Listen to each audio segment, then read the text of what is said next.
Thank you everybody for coming today. This is going to be a pretty quick webinar, I think, but what we're going to go over is using the workspace in your Ovid account with FSTA, and also looking at various export options that you have available for you and setting up search alerts. And I'll also show you how you can edit a search that you've already got set up in case that's useful for you. I will dive in now. So I'm going to go straight to Ovid, FSTA. So I am signed into FSTA here. I'm only signed into FSTA. If you have subscriptions through your institution to multiple databases, you can search multiple databases simultaneously. But we're only going to look at FSTA, but some of this functionality would work on any database that you were using. So what I'm going to do is show you things that you can do with your searches once you've run them to keep yourself up to date. So I'm going to do first a very basic search based on something that somebody submitted to us that they were interested in. So in basic search, I'm going to look for nutrition therapy in hospitals. And if you're familiar already with using FSTA and Ovid, then you'll probably know that in basic search, you can use natural language for your searching. So actually type out a sentence or a question, not in the way that you would in the other search facets like advanced search or multi-field search, where you would concentrate on the keywords that you were looking for. So since this isn't concentrating on the searching itself, I'm going to use basic search. And first I'll do the search.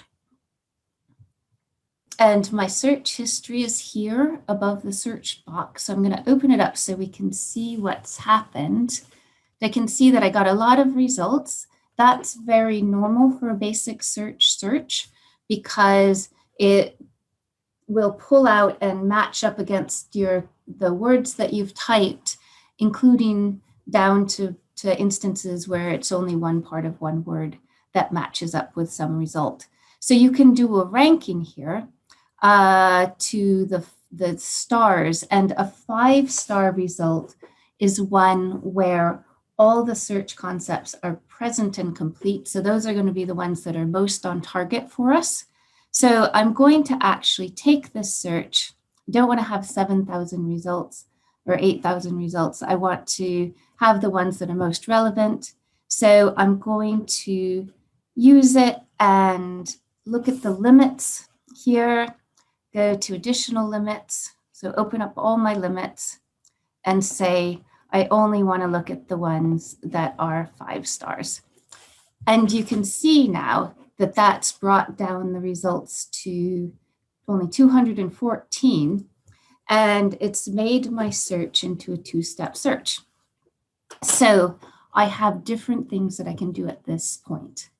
If I scroll down to my results here, then you'll see that I have options to print, email, export, or add to my projects. And within each individual record, I have an option to either annotate, so add a note, or add to my projects. And you can do this with either an individual thing or a range. And so if I select all, then I see that my institution, it says, only lets me put out a maximum of 200 results. And so for a lot of you, this may well be the default that you run into. If you're doing a smaller search, that won't matter. If you're doing a really big search, like a systematic review, then you can actually get this adjusted and ask them to make your limit as high as like 2,000 results at a time, which is a lot better to work with if you're working with a really large results set. So what you would want to do is go up here and go to support and training, and under there you'll see a contact address, and you can contact them to request that adjustment. But what I'm going to do instead is do a range, and I'm going to do 1 through 100. And I'm going to look at my export options. And I have quite a few options here. So I could send it as any of these formats. Most of the time, I think that people will be wanting to send this to reference management software. So I don't have EndNote, I have Zotero. So if I want to send my results to Zotero, I would choose RIS.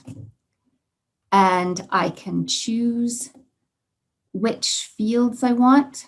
So I might go with a complete reference, and I can choose whether or not I want to include the search there or not, to know how I came to that result, export, and then the file is created for me here.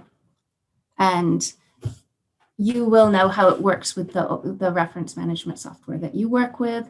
In this case, I'm going to just say, okay, and it's going to pull it in hopefully quickly if my Wi-Fi is cooperative into a new file here.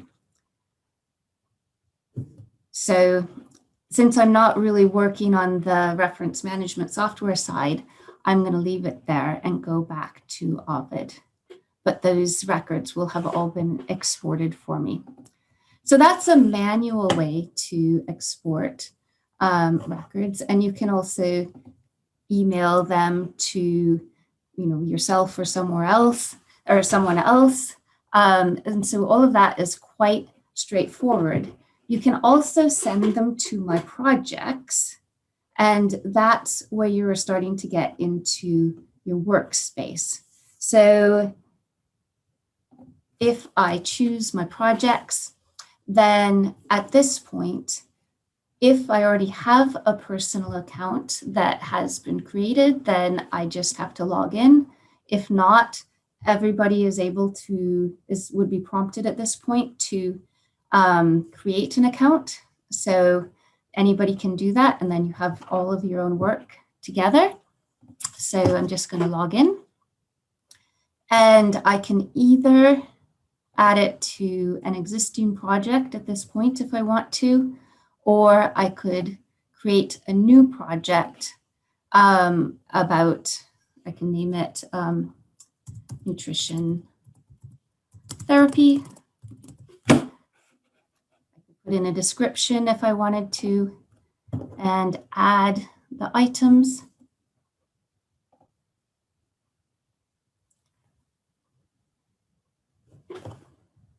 Oh, I made an error because I already have one. So I'm going to call it nutrition therapy. I already have a project with the same name. So I'll make a new project with nutrition therapy 2. And so now if I go to my projects, then you'll see that I have toggled here from being in search into being in my workspace. And then within my workspace, I have 3 different options. I have my projects, my searches and alerts, and then also my eTalks. So we're going to look at my projects and my searches and alerts, and we're not going to look at my eTalks in this webinar. So here I am in my project, Nutrition Therapy 2, and we can see that we have 100 items already in here. So projects like this are basically folders where you can store results. And so you can use it as an alternative to reference management software. Probably most people who do already use Mendeley or Zotero or EndNote or another reference management software wouldn't need to use projects, especially also because it would duplicate what you were doing. But if you don't have access, or if you're just working temporarily on a small project and would like to keep track of things that way, it is an option for you. And then you have your active projects, and you can also archive projects. I don't have any archived projects right now, or you can, delete things just as you would expect. But let us go now back to search and think about setting up search alerts. So we did all of those things down here in our search results, but you also have the option to set up a search alert up here in your search history. So you do have to have it open in order to do so.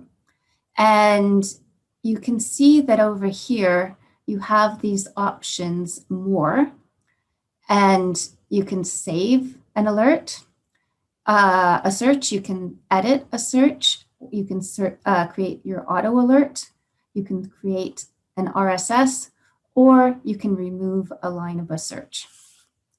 So if you wanted to save the whole search, so this search has 2 lines. First, it's got the basic search of nutrition therapy in hospitals, and then it's got the second line that's the limit to only those very most relevant results, since it was a basic search. I want to be sure to do my saving on the second line, because if I were to save on the first line, then I would just save this part, which is very broad, and so I would be missing the limitations. So I could save that, but I would be only saving, in this case, half of the search. So you can also, if you want to save your search, you can save it here, and that will save both parts of the search as well. So I'm going to go back, though, to this screen and show you different options. So saving it, here you can give it a name. So that is giving me exactly the same screen that I just had with save all. So that was all the steps of my searching and my search history. And so I'm going to call this nutrition search. Maybe spell it correctly. I can put a comment, so I could date it with today. And then I have different types of searches of different ways to save it. So if I'm in the middle of something, I just want to save it for 72 hours, I can do that. I can save it permanently, or here I can set up an auto alert. Or I can save this to my projects. So if I were to save this to my projects, then I'm going to save it to an existing project, the project that I just created where I put a lot of the results into, and save it. I just want to show you one quick thing with that. If I go now to my workspace and go to Nutrition Therapy 2, we can see we have 101 items in there, and one of those is the search.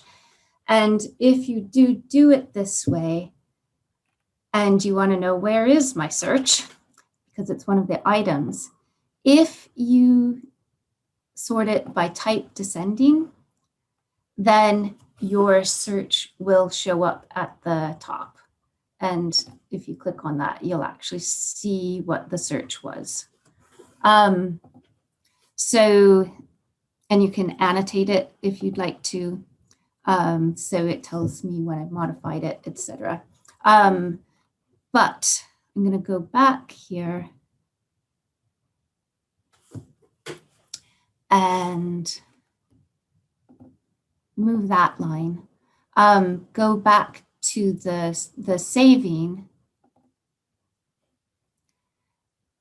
and I'm going to do it instead, nutrition search, as a permanent search.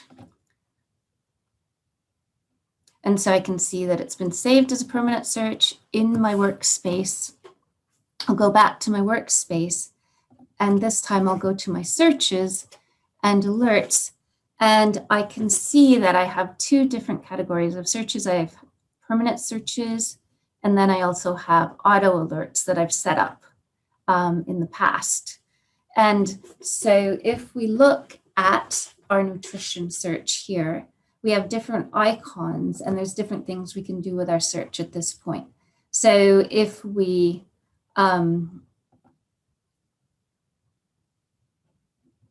look at that, the little AB thing, then that lets us revise the name of it.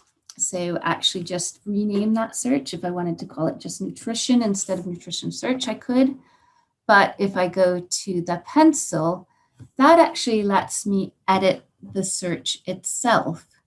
So it never lets you edit the first line of a search, but you can if you want to edit subsequent lines. So I could change this if I wanted to 5 stars or 4 stars. So I could say I'd like the ones that are pretty relevant, but not quite as relevant. And then submit it so you can see that the text is changed here. Save. And then if I want to, I can rerun that search. So it does tell you that rerunning a search will erase your current search history. So if I want to, before I do that, take a quick look and see what is my search now, then I can see it. It makes it visible. And so I can email this search to myself if I wanted to. So that would be a one-off search, and it will put in my account email, but I could also add other emails or replace them with other emails if I wanted to send it to somebody else. I can also change the subject line if I want to. And I can also, if I tick it, then I can just actually run it or delete it or copy it. So it may be if you want to modify a search, you'll want to make a copy and then modify that copy to make sure that you're happy with what happens with it, especially if it's a very complex search, so that you don't mess up the original. So if I run the search again, I can see it's being executed. And then here it turns out that actually there were no 4-star results on that set. So the number stays the same of results. It's 214. But if there had been some 4-star results, then that number would have gotten a little bit bigger. So the next thing that you can do is you can create your auto alert. And it's pretty straightforward. So it brings you back to this screen again, where you can name your search again. So I will call this nutrition 2. And then you have a lot of different options for how you get these alerts. So FSTA is updated with new records once a week. So you could get it every time the database is updated. You could say, actually, this search is something that's just a project that's running in the background. I don't want it that often. I only want it once a month or 4 times a year. Or you can really be specific about how you set up your how you get the results. At this point, you can also say, oh, I don't want it to be an email. I want it to be an RSS, or I want it to go to my projects. So you can see, even though we went in one direction, we can move it to a different direction and to have a different target for our results. And we can also here decide what kind of output type we want. So we could have it be an attachment that's an RIS file that once we get it as an email, we export it into our reference management software. So keep up to date that way. And then you can also choose exactly what you want to have coming to you. So how much of the reference it is that you want to have. The sorting options are if you are using more, well, actually this is fields. So there is an option if you're logged into more than one database, you can decide which you want to have the primary database records to be. So if you are logged into FSTA and Medline, you could say that FSTA records come before the Medline records or whatever is appropriate. So it is all, I think, pretty straightforward. You just need to read the different sections that are in front of you. And so then you save it and you'll start getting the emails with the information that you've requested on the schedule that you've requested. So the last thing that I wanted to show you, if I go back into my workspace, is that if you have a search that is set up in here and you want to edit it, so you can see you could add another line here. So this is one where it's looking at branch-chained amino acids and whey. And I could say that actually I'd like to add a limit to this search so that I only get results that are patents. So you can insert a line here and say limit 7 to patent. And it's quite important that if you're going to add a limit like this, that you type it correctly. So patents isn't actually the limit name, it's patent, a singular one. So I submit this and then I save it all because it's part of an alert. And I could, if I wanted to, do an email jumpstart. And you can see whenever there's a little clock like that, you can see the edits, what events have happened to that search. So you can see that it was created at 11 this morning, and then I just modified it now.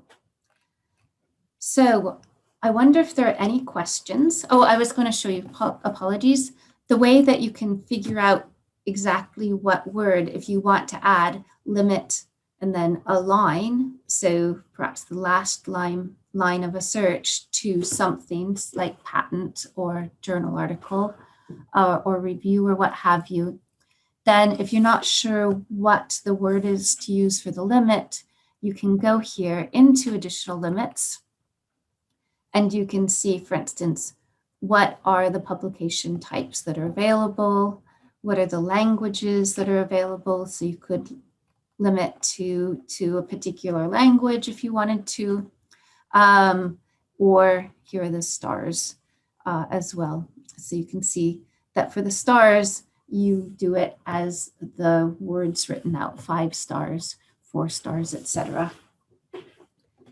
So are there any questions? Thank you, Carol. We haven't received any questions as of yet, but if there is anything that any of you would like to ask, please feel free to send it through using the chat facility. Alternatively, if you do have any questions that come to mind later, please don't hesitate to get in touch either through social media or directly via email, and we're always happy to help you. Yes, absolutely. So hopefully that gave you a little bit of information that you didn't have, and that it makes you, makes your research more efficient, to be able to keep yourself up to date with these automated alerts on searches that you can keep all in the centralized place of my workspace. Thanks everybody for coming today.